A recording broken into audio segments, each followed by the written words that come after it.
Welcome back. Hyderabad లో మరో honey trap వెలుగులోకి చూసింది. రిటైర్డ్ ఉద్యోగి దాదాపు 39 లక్షల రూపాయలు ఆయన దగ్గర నుంచి దోచేశారు సైబర్ నేరగాళ్లు. మొదట ఫేస్బుక్ లో మహిళ పేరుతో వృద్ధుడికి ఫ్రెండ్ రిక్వెస్ట్ పంపారు. చాటింగ్ చేసేందుకు ఇంటర్నెట్ కల్పించాలని కోరారు. అందుకోసం కేబుల్ ఆపరేటర్ కు 10,000 రూపాయలు పంపాడు బాధితుడు.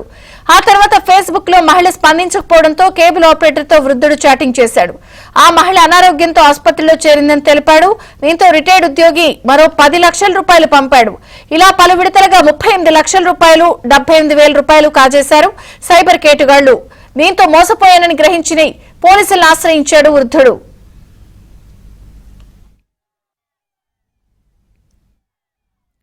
హైదరాబాద్ లో మరొక హనీ ట్రాప్ భాగోతం వెలుగు చూసింది.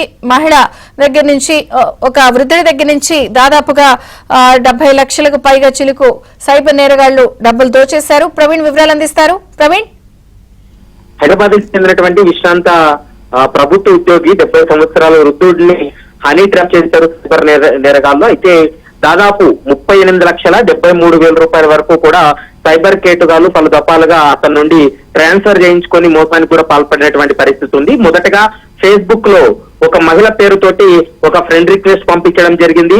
ఆ వృద్ధుడు మహిళ అని చెప్పి ఆమెతోటి చాట్ చేయడం జరిగింది.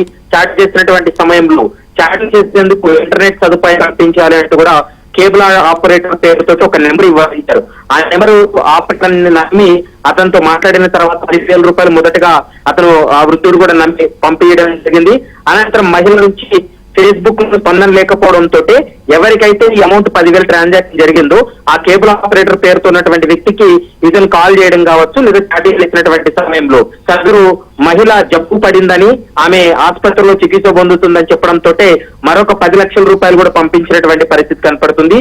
ఈ విధంగా దాదాపు 38,73,000 రూపాయల వరకు కూడా సైబర్ కేటుగాలు కాజేసినటువంటి పరిస్థితి కనపడుతుంది.